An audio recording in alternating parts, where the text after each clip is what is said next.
Berarti banyak generasi sekarang yang tak berguna.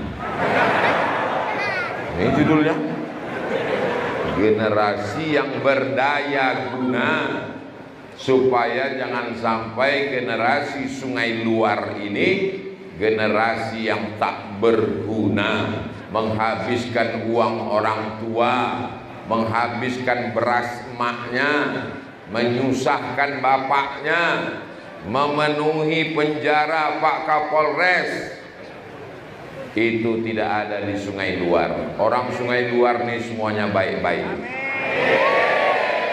Protokol pembawa acaranya anak muda, qorinya anak muda, kadesnya anak muda, penceramahnya lebih muda. Sepertinya enggak setuju. Bapak Ibu yang dimuliakan Allah Subhanahu wa taala. Membangun generasi yang berdaya guna ada 5 jurusnya. Yang pertama, dia mesti diberikan suri tauladan contoh. Karena kalau dia tidak punya contoh, dia bingung mau ikut siapa. Bapaknya setan. Astagfirullah.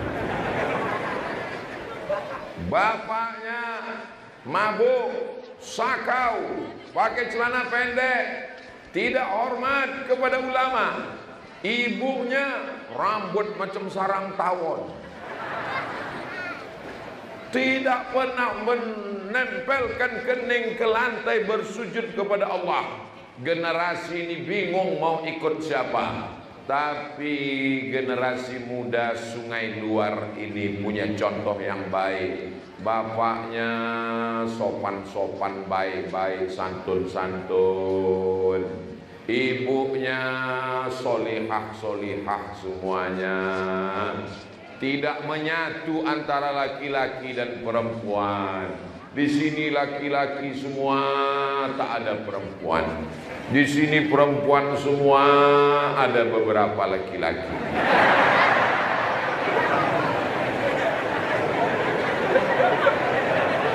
Bapak bisa memberikan contoh yang baik untuk generasi sungai luar di masa akan datang? Ibu bisa memberikan contoh yang baik untuk generasi sungai luar di masa akan datang? Semuanya bisa menjadi suri tauladan untuk anak-anak kita? Jangan ada dusta di antara kita. Kalau guru kencing berdiri, maka muridnya kencing maraton. Itu pepatah kita. Anak-anak ini melihat ibunya. Kalau ada anak kecil umur 5 tahun berdiri di pinggir jalan, rambutnya merah, kuning, kelabu, hijau dan biru, bibirnya lipstiknya sampai ke pipi, tangannya pakai kutek berwarna hitam. Anak ini yang ngajarnya siapa? Ibunya malu. Ada gurunya di rumah, itu adalah ibunya. Kalau ada anak laki-laki jam 6 sore pakai kain sarung, pakai baju koko, pakai peci, membawa Al-Quran menuju surau, langgar, masjid dan musola, itu pasti bapaknya yang memberikan contoh yang baik. Maka bapak-bapak, ibu-ibu yang masa lalunya gelap, yang dulu jahat, yang dulu pecandu narkoba, yang dulu pezina, perampok, yang dulu tidak pernah mau bersujud kepada Allah, kalau ingin anak-anakmu baik, bertaubatlah. Mudah-mudahan dengan momen tabligh akbar ini yang dulu jahat menjadi baik, insyaallah. Amin ya rabbal. Astaghfirullah rabbal baraya, astaghfirullah minal khataya, Rabbi zidni ilman nafi'an wa wafiqni amalan salihah. Saya ini dulu orangnya jahat Pak Ustadz, perampok, pencuri, maling, main judi, mabuk, sakau, pezina. Gak usah Bapak kasih tahu, saya sudah lama tahu. Tapi saya tidak mau anak saya jahat macam saya Pak Ustadz. Saya tobat, sudah hijrah, sudah ngaji, sudah ke masjid. Bagus. Saya ini orangnya nggak bisa ngaji Pak Ustadz. Saya ingin anak saya pandai. Saya serahkan ke Ustadz Qori kita tadi Pak Ustadz. Mantap. Begitu orang tua. Betul Bu? Ini sekarang ada bapak-bapak. Saya ini orangnya bodoh Pak Ustadz, nggak bisa ngaji Pak Ustadz. Maka anak saya mesti lebih bodoh dari saya. Bagaimana generasi kita ke depan? Siapa orang yang tidak punya dosa? Semuanya punya dosa. Ibu punya dosa, betul? Betul. Di antara kita ini semua, kata-kata hikmah, man kasura kalamuhu kasura saktuhu. Siapa yang paling banyak ngomongnya, dialah yang paling banyak salahnya, dialah yang paling banyak dosanya. Di antara kita ini semua, siapa yang paling banyak dosanya?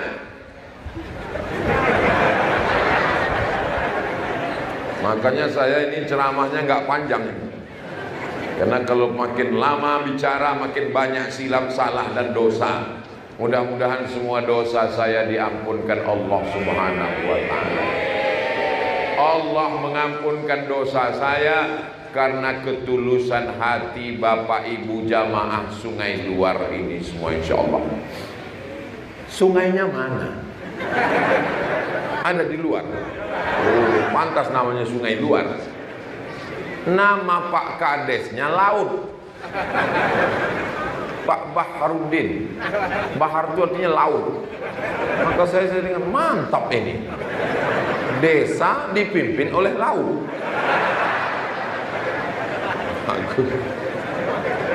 Masya Allah, tabarakallah.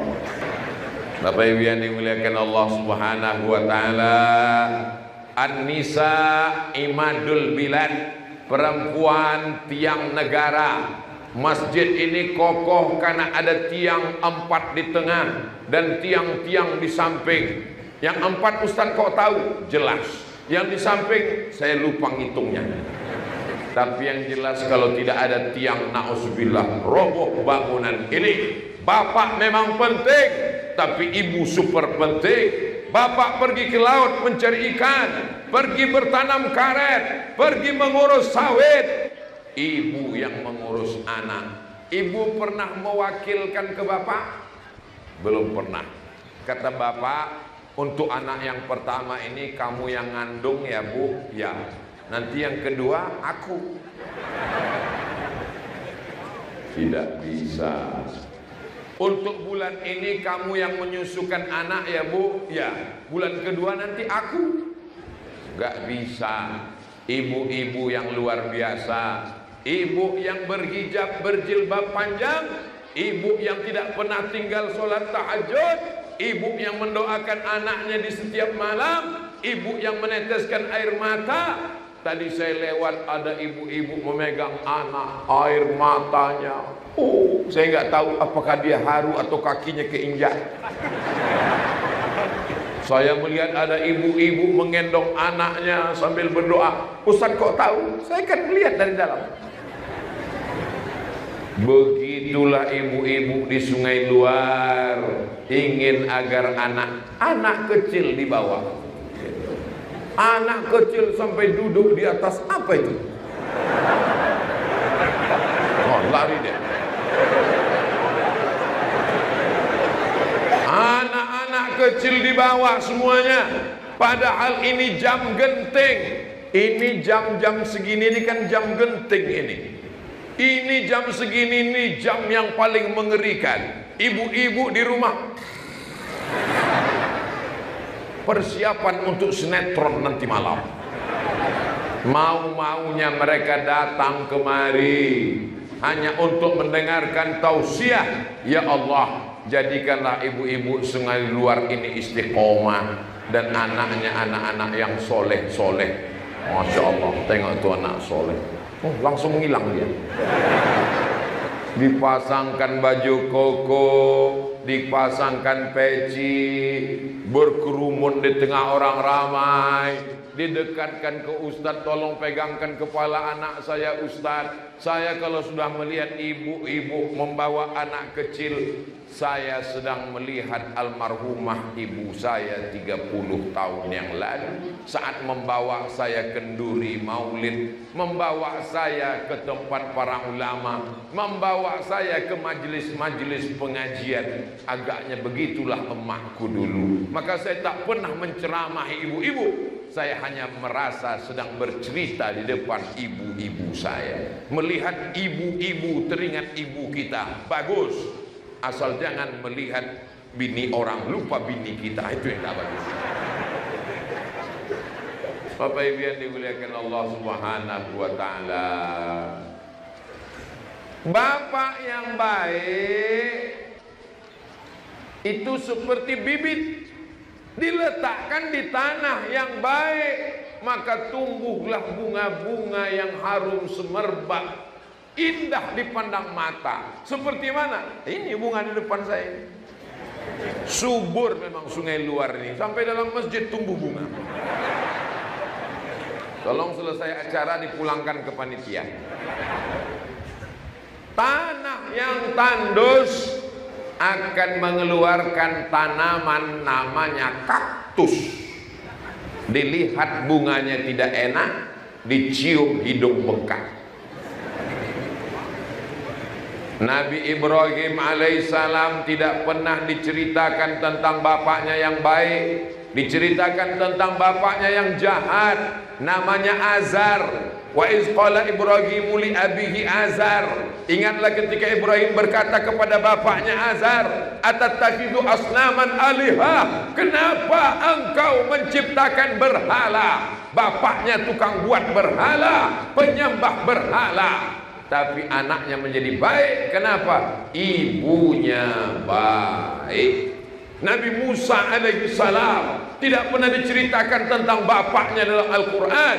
Wa idh auhayna ila ummi Musa, kami kirimkan wahyu kepada Ilham ibu Musa. Nabi Musa dibesarkan oleh seorang ibu yang luar biasa. Nabi Isa tidak ada ayahnya, cukup dibesarkan seorang perempuan yang solihah, namanya Maryam. Jadi kalau begitu hebat mana? Laki-laki apa perempuan? Lihat,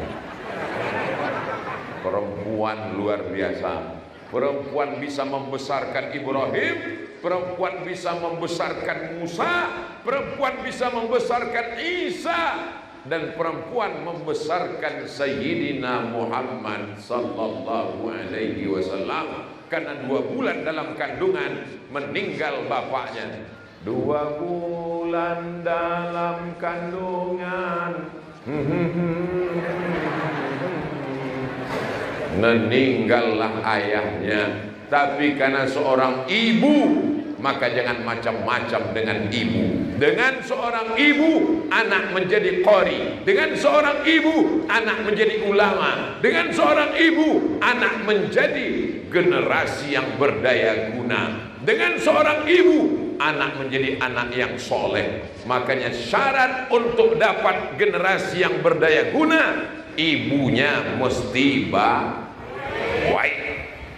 Ibu yang baik itu bagaimana Pak Ustadz? Gak perlu saya sebutkan. Datang ke sungai luar, di sini ibunya baik-baik. Baik ibu yang di dalam maupun ibu yang di luar. Ibu di luar, di sungai luar. Sallu ala Nabi. Yang kedua, syarat membentuk generasi berdaya guna, kasih makan yang apa pula haram? Kasih makan yang halal. Apakah sawit itu halal? Jangan kasih makan sawit. Apakah karet itu halal? Jangan kasih makan karet. Kasih hasil yang halal. Sawitnya halal, tapi sawitnya jadi haram. Kenapa sawitnya jadi haram?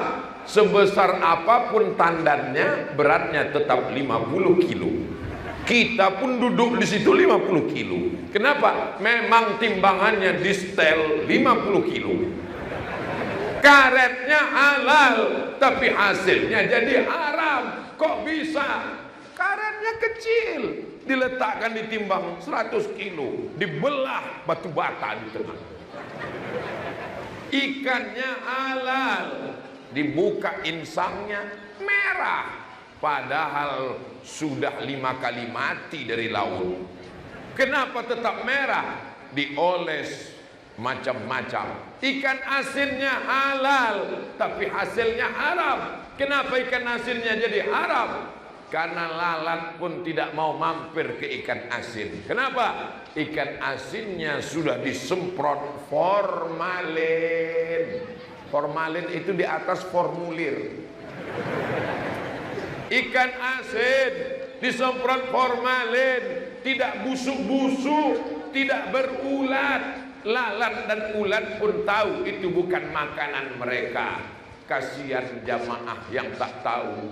Akhirnya dia makan. Yummy. 3 hari mati. Uang yang haram karena ingin cepat kaya, karena ingin beli mobil, karena ingin dunia.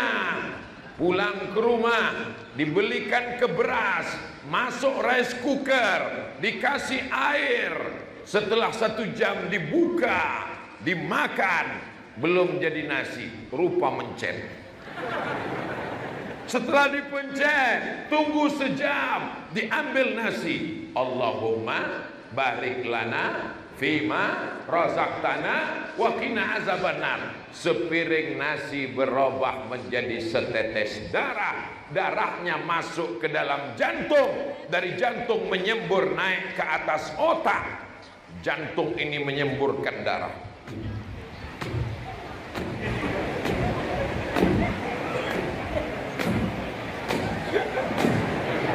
Menyemburkan darah naik ke atas otak.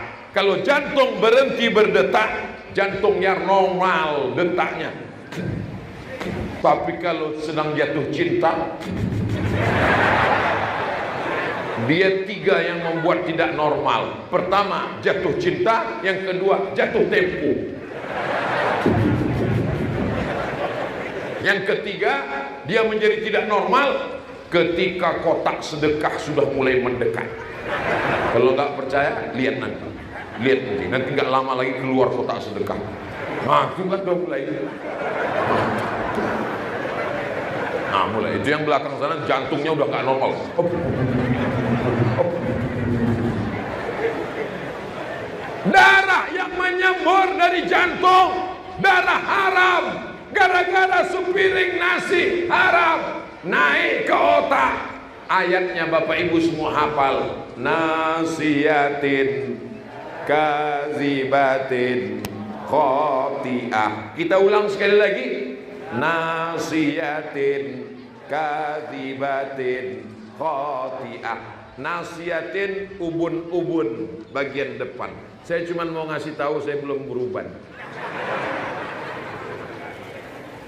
Ubun-ubun bagian depan itu tempatnya otak yang berpikir. Kalau dia dikasih makan haram, nanti anak kita itu berpikirnya haram. Pikirannya mau berzina, pikirannya mau mengganggu anak gadis orang, pikirannya mau jahat.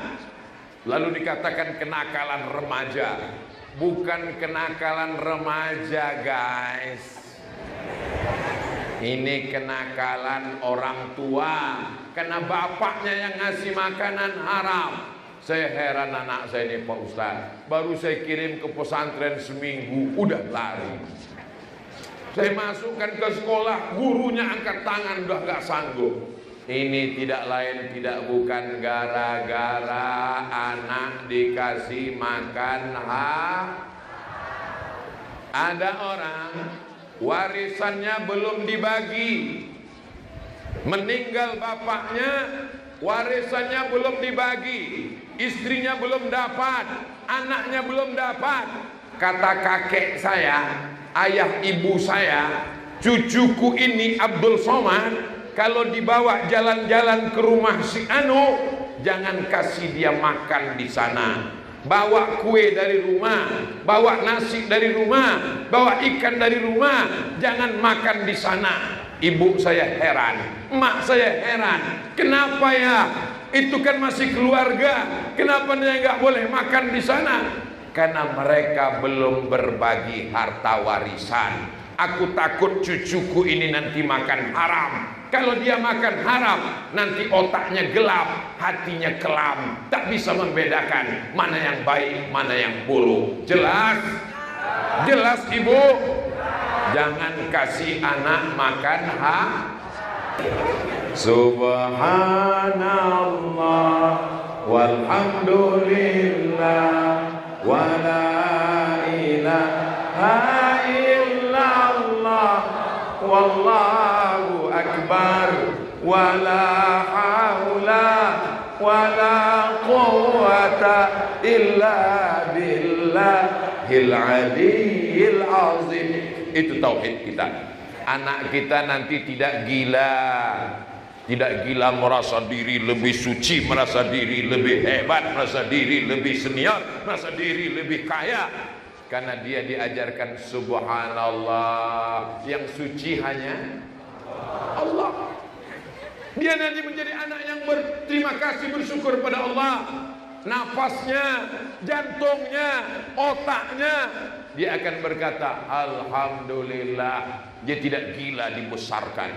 Abdul Somad kalau ceramah pentasnya nggak pakai bunga, nggak mau ceramah. Abdul Somad kalau di mejanya nggak ada anggur sama apam, nggak mau ceramah. Ini apam kenapa nggak ada kelapanya?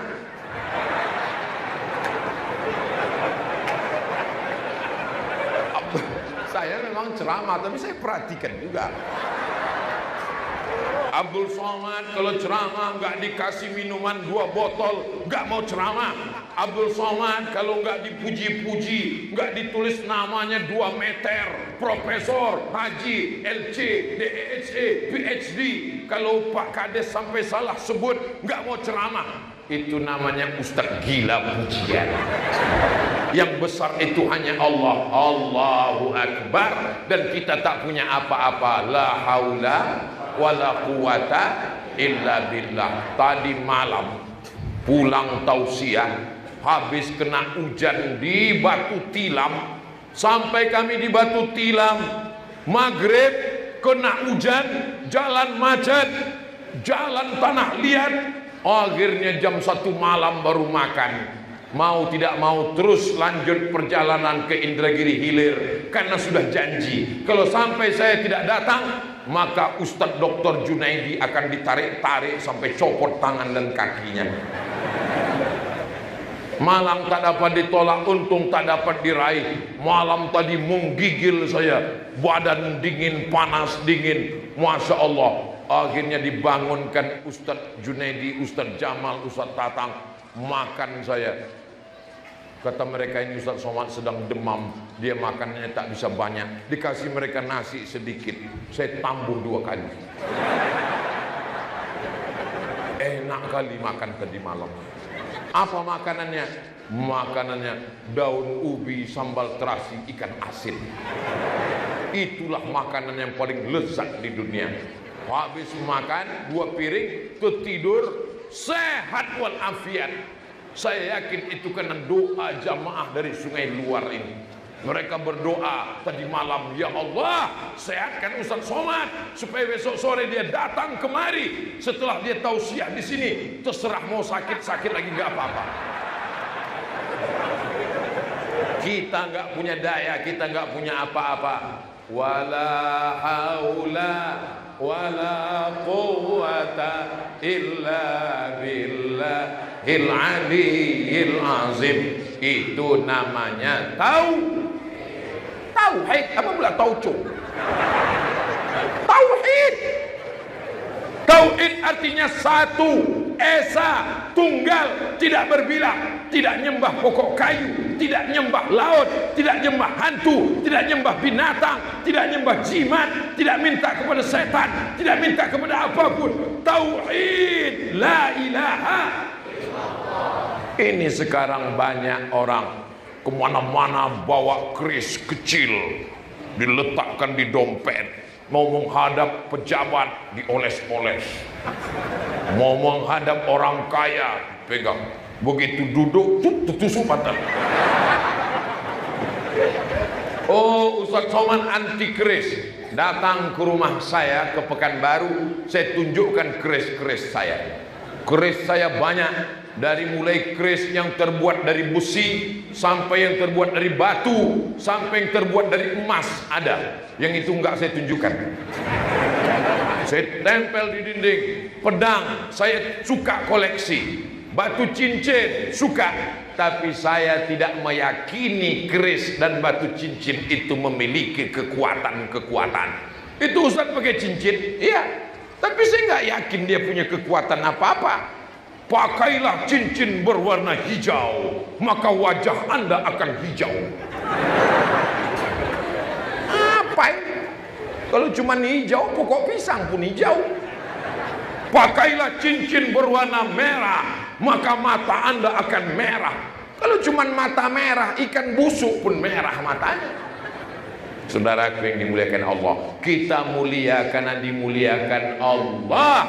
Kita kaya karena dikasih rezeki Allah. Kalau anak kita ditanamkan tauhid, kalau dia kaya dia tidak sombong, kalau dia susah dia tidak putus asa, kalau dia punya jabatan dia menjadi tawadhu, rendah hati, karena itu titipan Allah. Kalau dia menjadi orang yang sedang diuji dengan kesakitan, kesulitan, dia tidak akan bunuh diri karena dia masih bertuhan. La ilaha illallah. Allahu Akbar. Dia kalau dipuji dia akan berkata Allahu Akbar. Bapak hebat ya, jabatannya tinggi. Allahu Akbar. Ibu hebat ya, duitnya banyak. Allahu Akbar. Tapi kalau dia tidak bertauhid, bapak hebat ya, jabatannya tinggi. Saya yang paling hebat. Ibu hebat ya, cantik. Iya. Saudara yang dimuliakan Allah SWT, semuanya kita kembalikan kepada Allah. Inna salati wa nusuki wa mahyaya wa mamati lillah. Kenapa Ustaz Somad itu kalau ceramah teriak-teriak? Oke, saya bisa ceramah lembut. Marilah kita berserah. Apapun yang terjadi kita serahkan semuanya kepada Allah. Kalau kita senang kita bersyukur, kalau kita kaya kita bahagia. Siap Ibu? Iya. Ini jam segini nih jam-jam genting, Beb. Perut kenyang habis makan siang. Datang setan bawa kipas angin. Dulu setan katanya bawa kipas, sekarang bawa AC. Jadi kalau saya ceramah menggelegar itu bukan saya marah, tapi memang sound system masjid Sungai Luar ini. Allahu Akbar. Baru dikasih tahu udah lupa. Yang keberapa sekarang? Kan betul saya bilang jam-jam segini ini genting, lupa memang. Membentuk generasi yang berdaya guna yang keempat adalah jangan bosan memberitahu amar ma'ruf nahi munkar. Kau udah sholat kemana? Kunci motor mana? Uang jajan dipakai kemana aja? Sedang di mana? Pulang jam berapa? Kau anak perempuan, kenapa lututmu nampak udah hitam bekudis pula? Kau anak perempuan kenapa nggak pakai jilbab? Kenapa rambut kau dicat 3 warna? Kenapa kau pakai anting-anting sampai ke hidung? Kenapa kau jalan sama laki-laki yang tak mahram, nanti kau masuk angin gembok? Jangan pernah berhenti memberitahu macam mesin popong rusak. Ibu siap merepet, selamat. Kalau ibu masih mau merepet, kau pulang jam berapa? Kenapa jilbabmu tak panjang? Kenapa bajumu sempit? Kenapa kau jalan sama laki-laki? Kau senang di mana? Sama siapa? Pulang jam berapa? Kunci motor mana? Selama ibu masih mau merepet, dunia insya Allah masih aman. Tapi kalau ibu sudah diam, Bu, anak ibu tadi ku tengok di bonceng, biar aja lah. Dia pulang katanya jam 12 malam, pagi pun gak apa-apa. Hancur dunia nih, Bu. Ibu jangan berhenti merepet ya, Bu. Siap, Bu? Lanjutkan, teruskan, takbir. Awas kalian. Kulu, makanlah min thayyibat, yang baik-baik. Oh, kalau gitu makanan yang kami kasih ini haram ya? Pisang halal, jeruk halal, anggur halal, salak halal, kue halal. Kenapa Ustaz gak makan? Memangnya itu haram? Itu dari panitia, duitnya halal. Kenapa Ustaz gak makan? Saya gak makan bukan karena haram, tapi karena gak dipersilakan. Enggak gitu. Kalau sudah diletakkan di depan itu artinya silakan. Saya ustaz yang tidak pandai menyindir-nyindir. Saya ini orangnya to the point, langsung. Wah, kalau begini banyaknya kresek, jantung kita hancur berkeping. Bukan gedebuk-gedebuk lagi kalau sudah begini. Maka kita tenangkan dengan bersolawat.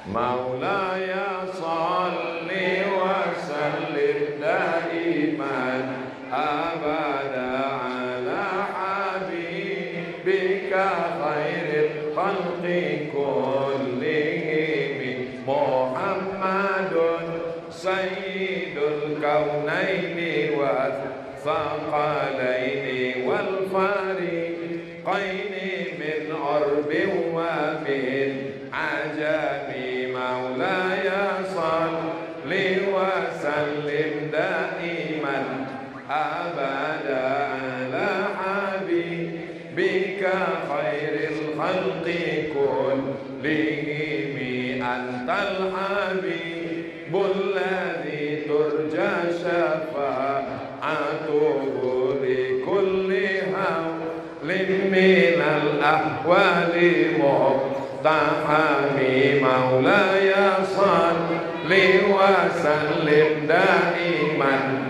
abada ala habibika khairil khalqi kullihim antal habibul ladzi turja syafa'atuhu li kulli hawlin minal ahwali tahami. Ya Maulana sallim daiman abada ala habibika khairil khalqi kullihim. Ya Rabbi bil Mustafa balligh maqasidana waghfir lana ma madha ya wasi'al karami.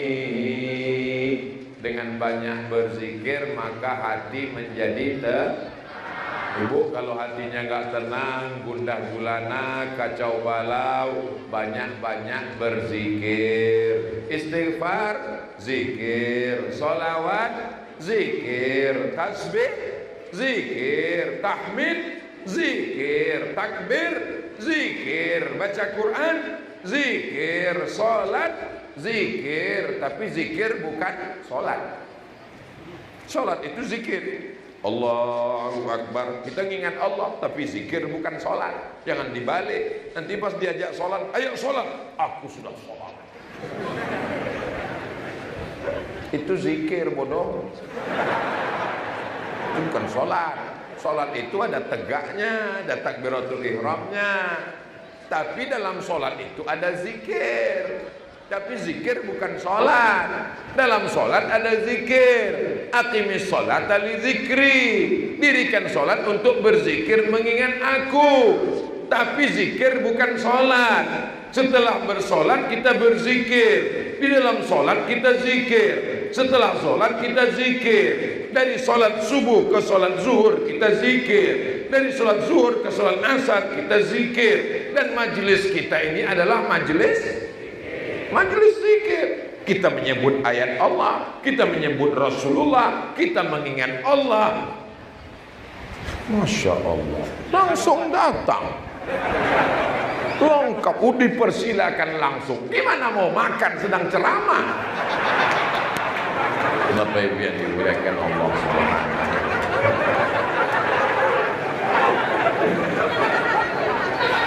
Yang ketiga, bagaimana kita membentuk generasi yang berdaya guna, ditanamkan ke dalam anak-anak kita akidah la ilaha illallah. Ini akidah tauhid yang tidak boleh lepas dari kepalanya. Anakku, kau nanti akan berangkat dari Sungai Luar sekolah ke Pekanbaru. Jangan sampai kau berzina, jangan pakai narkoba.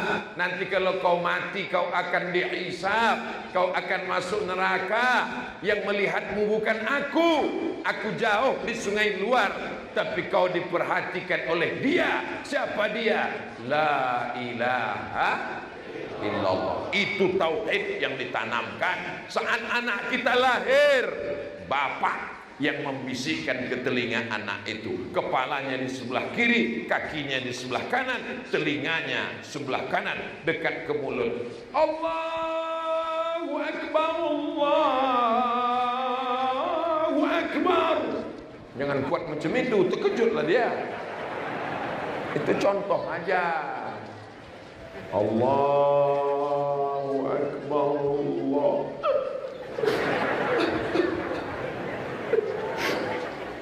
Datanglah bidan dari rumah sakit menghapus air mata si bapak. Jangan menangis Pak, hapuslah air mata. Bapak kenapa nangis Pak? Bapak kenapa nangis? Haru ya baru punya anak. Sedih ya. Ingat apa Pak? Saya belum pernah azan. Rupanya belum pernah azan seumur hidup. La ilallah. Makanya ke depan Masjid Sungai Luar dalam rangka menyambut Isra Mi'raj Nabi Muhammad bulan Rajab tahun 1440 Hijrah diadakan lomba azan. Setuju? Lomba khotib. Setuju? Lomba jadi imam. Setuju? Supaya jangan sampai anak kita ini nggak pernah azan seumur hidupnya. Sekali-sekalinya azan, azannya nggak pernah didengar oleh makhluk di langit dan makhluk di bumi. Allahu Akbar. Masjid biasanya kosong, nggak ada orang datang ke masjid. Hari itu orang berduyun-duyun, ramai datang ke masjid. Cuman mau melihat gimana bentuk muazzinnya. Allahu Akbar. Pas dilihat rupanya yang azan Babin Kamtipmas.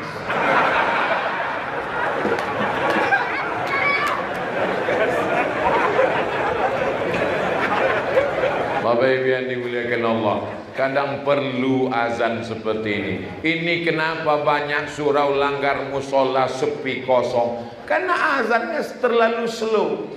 Allahu Akbar, Allahu Akbar. Itu pasti tanggal 29/31. Begitu tanggal 1, hayya 'alas shalah, siap. Bapak Ibu yang dimuliakan Allah Subhanahu wa taala. Yang pertama dibisikkan ke telinga anak orang Sungai Luar, asyhadu an la ilaha illallah. Ada orang Sungai Luar, waktu anaknya lahir dibisikkannya, kau sudah kubelikan sawit 3 hektar. Ada Bu? Ada. Tanamkan ke dalam diri anakmu la ilaha.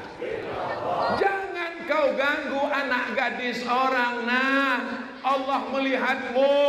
Walaupun kau berdua-duaan dengan dia, makmu ini perempuan, makmu bukan bencong.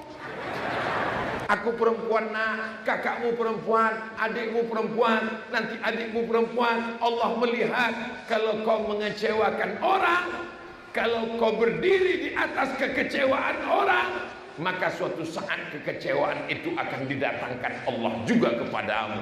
Siapa dia? La ilaha. Itu tanamkan akidah.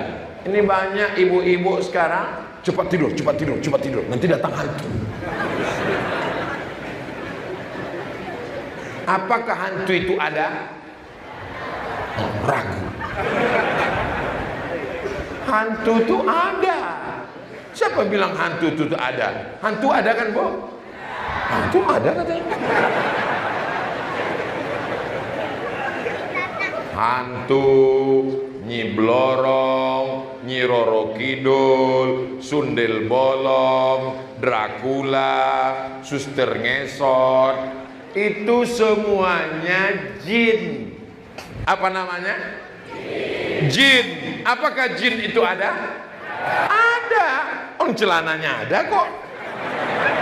Celana? Celana jin. Kalau jin nggak ada, nggak mungkin ada surat juz 29 namanya surat Al-Jin. Nggak mungkin ada ayat allazi waswisu fi sudurin nas minal jin.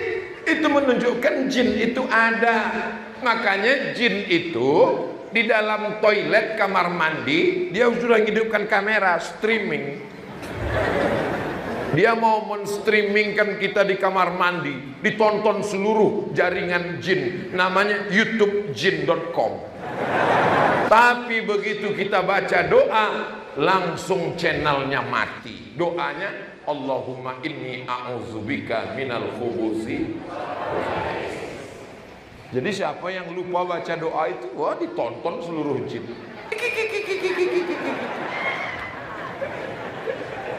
Jin sudah siap semua mau ikut makan dengan kita. Begitu kita baca doa, dia jadi nggak bisa ikut. Allahumma barik lana fima razaqtana wa qina azabannar. Jin yang jahat-jahat itu namanya setan. Induknya namanya iblis. Iblis itu satu. Kalau bahasa kampungnya only one. Iblis itu cuma satu. Anak buahnya itu namanya setan. Makanya kita berdoa, a'udzubillahi minasyaitonirrajim. Mudah-mudahan anak-anak kita dijauhkan semua dari gangguan jin dan setan. Ustaz Somad tolong ruqyah anak saya. Kenapa nggak sholat Pak Ustaz? Ya kita bacakan ayat kursi ya. Ya. Allahu la ilaha illa huwal hayyul qayyum la ta'khudhuhu sinatun wa la naum. Enggak ada respon. Berarti anak ibu, anak bapak enggak diganggu jin. Kalau dia diganggu jin, pasti dia ada respon. Ini enggak ada jinnya. Jadi kalau gitu apa salahnya Pak Ustaz? Memang dia enggak sholat. Kata jin, aku enggak ada ganggu dia. Ini kandang kita ini sedikit-sedikit salah jin, dikit-dikit salah jin. Suami selingkuh salah jin. Diruqyah sama ustadz nggak ada respon. Pas ditanya diganggu jin, Ustaz enggak. Kata jin kau ada ganggu dia? Enggak, dia aja yang gatal. Kadang kita kasihan juga sama jin ini. Takutnya nanti keluar namanya Komisi Perlindungan Jin. Saking banyaknya jin yang teraniaya. Maka kuatkan akidahnya. Nyi Blorong, Sundel Bolong, Suster Ngesot, Genderuwo, Begu Ganjang, tidak ada siapapun yang bisa mengganggu kalau bertauhid kita kepada Allah. La ilaha. Dulu orang kalau mau nanam padi Itu tanah itu mesti dipotongkan kambing, dipotongkan kerbau, takut diganggu jin. Kalau mau cari ikan, begitu juga datang para ulama, diusirnya jin hantu setan dengan afdhaluz zikri fa'lam annahu la ilaha illallah, la ilaha illallah. Zaman dulu jin-jin itu dikasih kepala kambing, dikasih pisang, dikasih pulut kuning, dikasih panggang ayam. Hai jin segala hantu jembalang tanah, inilah kambing. Begitu ulama-ulama datang ke negeri kita, maka kepala kambingnya dimakan sama ustaz, ayamnya dimakan, pisangnya dimakan, lalu jinnya diusir dengan la ilaha illallah. Afdhaluz zikri fa'lam annahu la ilaha illallah, la ilaha illallah. Lari mereka pontang-panting. Begitulah ulama dulu membersihkan tauhid umat. Tidak dikasih sajen, tidak dikasih, makanannya dimakan dan bertauhid kepada Allah. La ilaha. Rumah baru, la ilaha illallah. Mobil baru, la ilaha illallah. Sawit baru, la ilaha illallah. Sampan baru, la ilaha illallah. Bini baru. Saya cuma mancing aja. Mereka ketawa, hati-hati yang ketawa. Pulang ke rumah, tadi kenapa ketawa?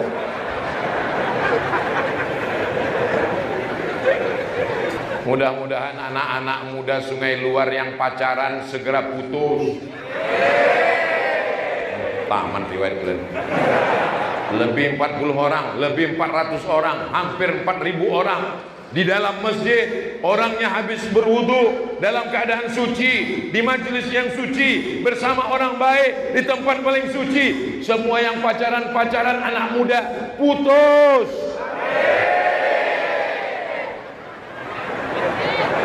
Sampai hati Ustaz Abdul Somad, dendam Ustaz ya, sakit hati Ustaz ya, karena dulu waktu Ustaz kuliah di Mesir nggak punya pacar. Sekarang Ustaz ingin kami jomblo. Aku ingin kalian segera menikah dengan hubungan yang halal. Kalau kalian pacaran, dibawa bonceng sana sini, tersilap, tersalah, akhirnya terjadi perbuatan yang tak diinginkan. Yang rugi laki-laki apa perempuan? Yang muntah-muntah laki-laki apa perempuan? Yang malu dilihat tetangga laki-laki apa perempuan? Yang melahirkan anak meregang nyawa laki-laki apa perempuan? Ingat, kau punya adik perempuan, kau punya kakak perempuan, kau punya anak perempuan. Sampai masanya nanti kau akan punya anak perempuan. Yang kau lakukan hari ini akan kau rasakan 20-30 akan tahun akan datang. Siap jaga saudari kita yang perempuan. Kalau memang kau jantan gagah perkasa, bukan kau bawa mahar, bukan kau bawa mawar, tapi kau bawakan mahar seperangkat alat sholat dan kitab suci Al-Quran. Siap? Nampak? Gak siap mereka. Yang bilang siap yang udah punya anak 3. Barakallah lakuma wa barakan alaikuma wa jama'a bainakuma fi khair.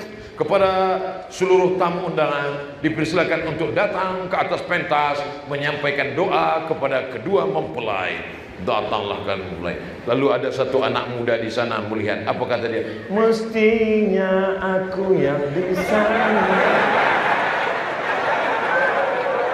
Mestinya aku yang di sana, tapi aku salah satu semester, kalah kena salib, kata dia.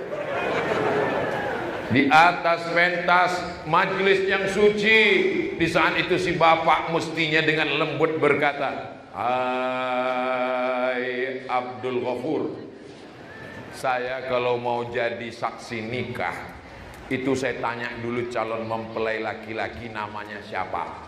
Kalau mempelai laki-laki itunya ada nama Abdulnya, saya nggak mau jadi saksi. Takutnya Pak Kua salah tanya, hai Abdul Somad, siap gitu saya.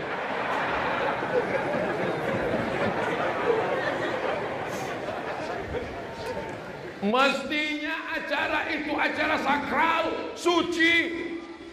Hai Abdul Wahab, Iya Pak. Maukah engkau aku nikahkan dengan anakku? Siap Pak. Aku nikahkan engkau dengan anakku dengan mahar mengajarkan surat Ar-Rahman tunai sah. Begitu indahnya. Iya kan Bu? Iya kan Pak? Tapi hari akad itu menjadi hari kemarahan, matanya merah, giginya rapat. Ku nikahkan engkau dengan anakku. Kalau bukan kan hamil duluan tak mau ku menikah. Jangan kau datang sekali lagi. Apa jadinya anak-anak kita ke depan? Nasi sudah jadi tai ayam. Begitulah hancurnya masa depan. Masih cerita bubur juga lagi. La ilaha illallah Muhammad Rasulullah. Siap ibu menjaga masa depan anak kita? Siap bapak menjaga buah hati belayan jiwa kita? Jangan berhenti melarang mereka Pak. Zaman dulu laki-laki kalau mau mendekati perempuan diambil lidi. Tahu lidi? Lidi atau rumah orang dulu kan tinggi. Nah, ditusuk lidi dari bawah. Lalu si perempuan pun melihat ada lidi. Lalu dia pun mulai berbisik. Kaukah di atas sayang? Iya. Padahal emaknya. Dulu begitu. Zaman sekarang nggak ada lidi lagi. Dia sudah janjian ketemuan di mana, terjadilah apa yang terjadi. Nauzubillah. Jaga anak-anak muda kami ya Allah, jaga anak-anak. Internet, parabola, WhatsApp, Instagram. Dulu anak muda kalau mau ketemu laki-laki gemetar, takut, grogi. Zaman sekarang langsung dia cari FB-nya. Hai, tolong kirim nomor WhatsApp dong. Begitu mudahnya. Maka benteng terakhirnya ibu, bapak yang akan mempertahankan. Assalamualaikum Pak Haji. Waalaikumsalam. Bisa saya bertamu ke rumah ini? Selangkah lewat ke sini wajib nikah. Kalau gitu saya pulang kau pengecut. Assalamualaikum Pak Haji. Waalaikumsalam. Saya mau kenalan dengan anak bapak. Siap nikah atau pacaran aja? Mau kenalan aja. Pulang sana pulang. Saya mau bawa anak Pak Haji. Tidak boleh. Sebentar aja Pak. Tidak. Mau bawa jalan-jalan ke Tembilahan makan mie ayam. Tidak. Kalau kami belikan bapak sebungkus, oke. Harga anak gadismu hanya 1 bungkus mie ayam. Padahal yang mengandung mereka 9 bulan 10 hari. Betul Bu? Di Sungai Luar mengandung masih 9 bulan 10 hari. Ibu menyusukannya 2 tahun. Ibu membesarkannya, melahirkannya meregang nyawa. Tapi harganya hanya semangkok mie ayam. Kau lepas anak gadismu. Ibu dari dapur mesti tegas mengatakan, tidak Bang, aku yang melahirkan mereka. Kau kan cuma datang sekali-sekali aja. Jangan pula ibu yang mengizinkan. Ini bapak sudah tegas. Tidak. Datang ibu dari belakang, kasihlah Bang, kita dulu lebih parah dari itu. Hancurlah anak-anak kita ini. Yang terakhir, yang kelima, membentuk generasi yang berdaya guna. Ad-du'a silahul mu'min. Doa di tengah malam. Jaga anakku dari narkoba, jaga anakku dari zina. Jangan dia pacaran. Tutupkan pintu hatinya untuk melihat laki-laki. Tutupkan pintu hatinya untuk melihat siapapun. Sampai nanti dia selesai kuliah, bacakan Al-Fatihah. Almarhumah emak saya mendoakan saya tiap malam, membacakan saya Al-Fatihah 100 kali tiap malam. Anakku itu Abdul Somad, kudoakan dia 100 kali Al-Fatihah tiap malam. Diceritakannya ke orang lain, tak pernah disebutkannya ke saya. Jamaah yang datang bercerita ke saya setelah mak saya meninggal. Saya lewat di depan rumah Ustaz. Dulu almarhumah mak Ustaz bercerita, anakku itu kutahlilkan la ilaha illallah 1000 kali semalam, kadang 2000 kali semalam, kadang 3000 kali kudoakan pada Allah, sehatkan badannya, jangan sampai dia diganggu setan, jangan sampai dia buat maksiat, jangan sampai dia buat dosa.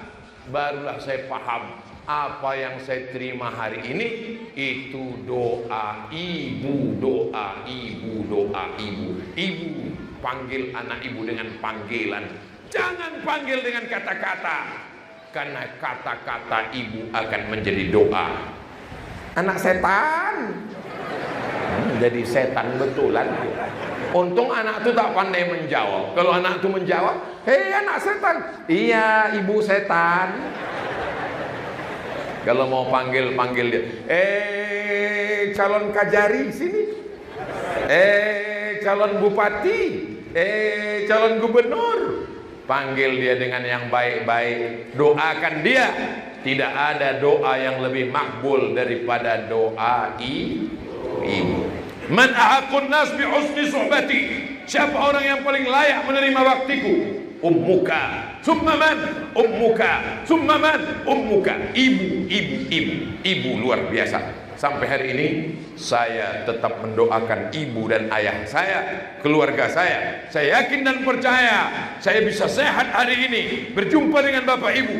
Ibu-ibu mendoakan saya, ibu saya masih mendoakan saya, karena orang meninggal tetap masih bisa berdoa kepada Allah Subhanahu wa ta'ala.